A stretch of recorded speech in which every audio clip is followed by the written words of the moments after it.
आप सभी का हमारे YouTube channel math and mind class में स्वागत है। और हम लोग जो पॉलिटी के जो राजनीति विज्ञान के प्रश्न देख रहे थे यूपी एनएम एमएस वालों के लिए, तो उसमें हम लोग 25 क्वेश्चन तक देख चुके थे। 25 क्वेश्चन के आगे हम लोग देखते हैं आज 26वां क्वेश्चन, और आप लोग नोट करते हुए तो क्वेश्चन नंबर 26 क्या आ सकता है। क्वेश्चन नंबर 26 में क्या पूछा जा सकता है, ध्यान दीजिएगा। क्वेश्चन नंबर 26, तो इसमें आपको ये पूछा जाएगा कि जो राष्ट्रपति है,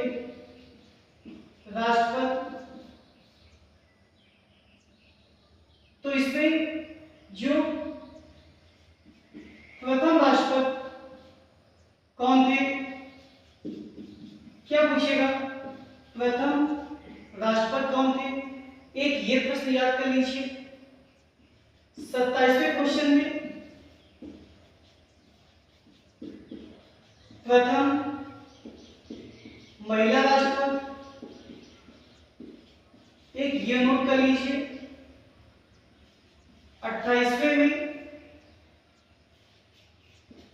वर्तमान राष्ट्रपति, ये क्वेश्चन भी पिछली बार पूछा गया था। और याद कर लीजिए कि जो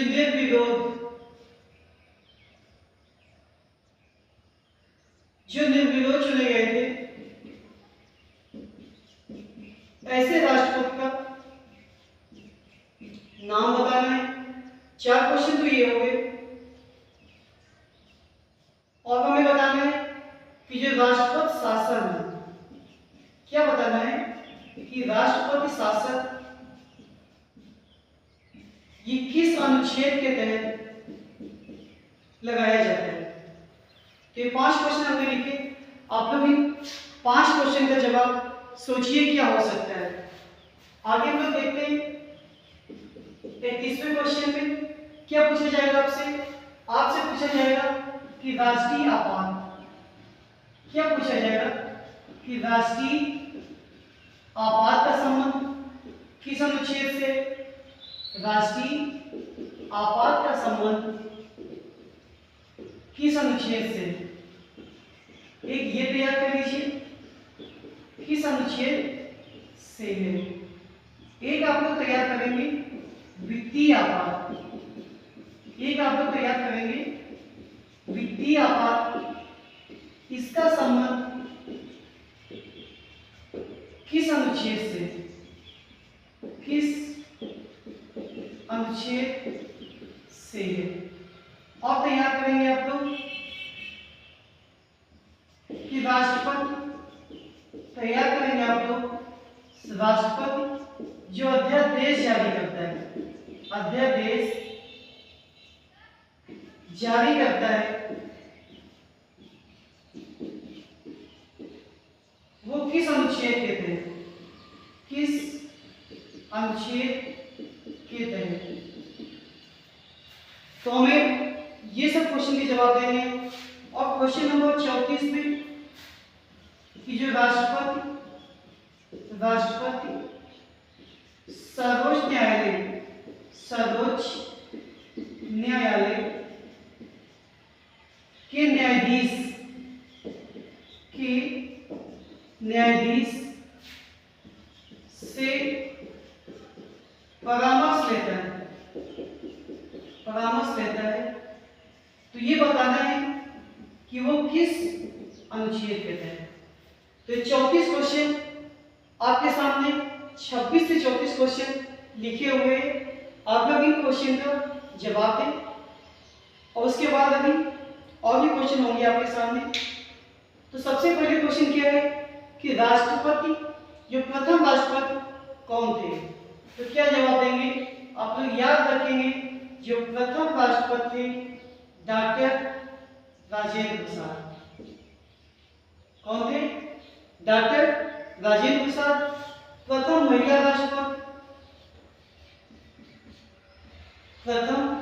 महिला राष्ट्रपति, तो प्रतिभा देवी पाटिल। दूसरे क्वेश्चन का आंसर हो गया इसके साथ साथ सबको पता है कि जो वर्तमान राष्ट्रपति महामहिम द्रौपदी मुर्मू जी जो निर्विरोध राष्ट्रपति चुने गए, उनका नाम नीलम संजीव रेड्डी।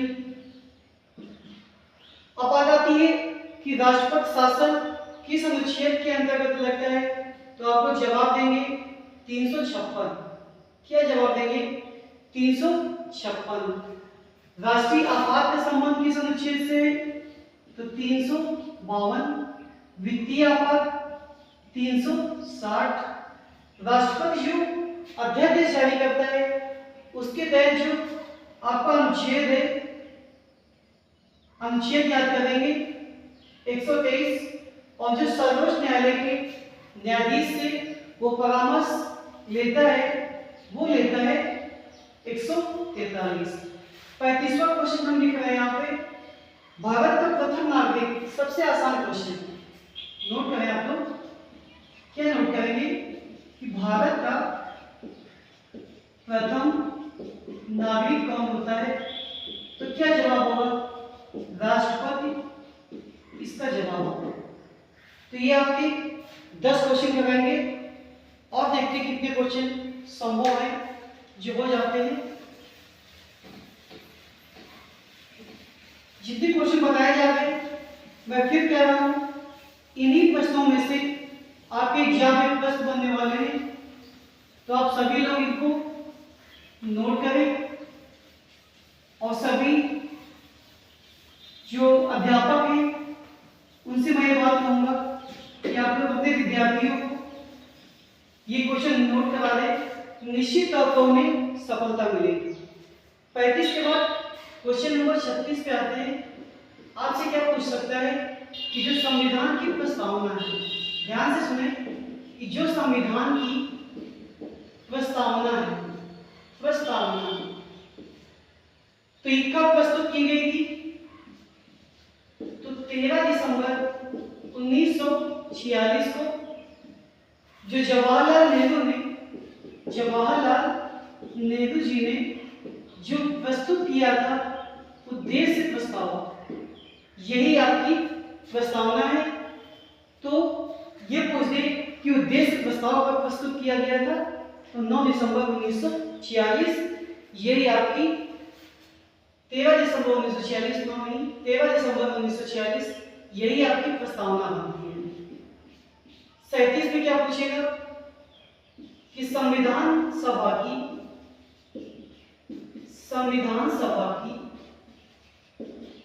प्रथम बैठक कब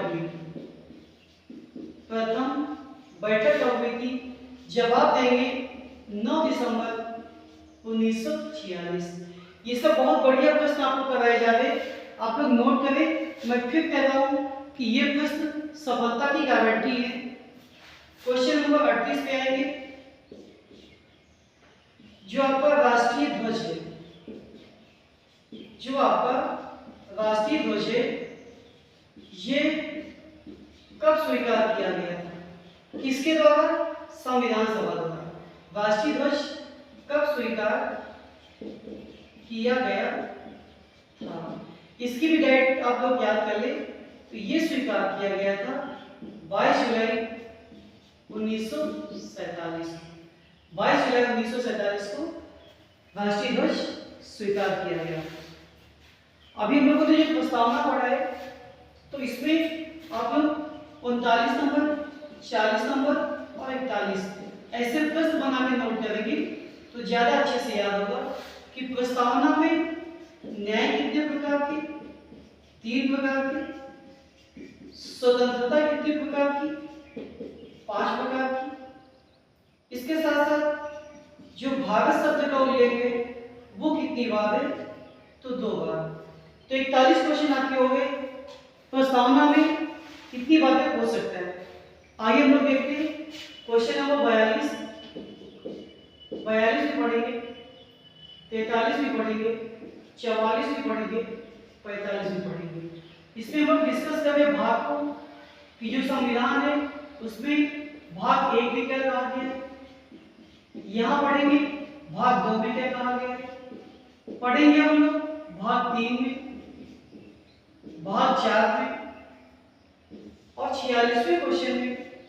46वें क्वेश्चन में हम लोग पढ़ेंगे भाग 4 का रिवीजन।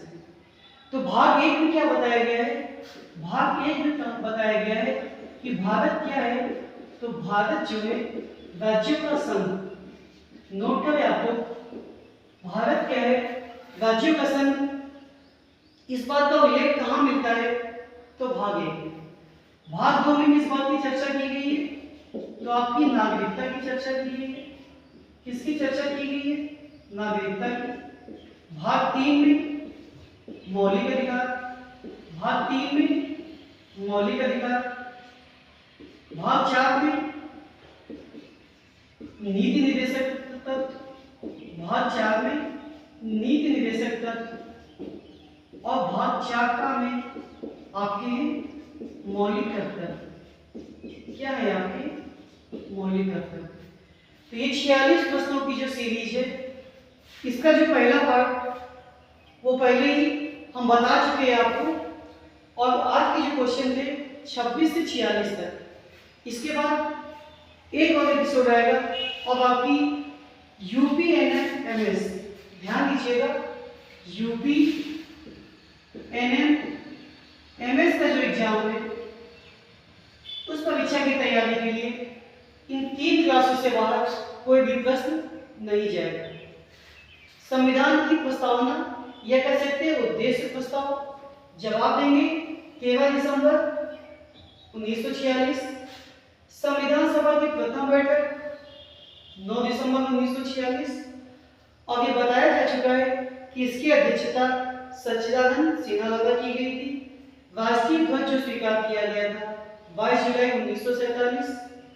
भारतीय संविधान की प्रस्तावना में 3 प्रकार के न्याय, स्वतंत्रता 5 प्रकार की और भारत शब्द का उल्लेख 2 प्रकार। भाग 1 में क्या कहा गया है कि भारत क्या है? राज्यों का संघ।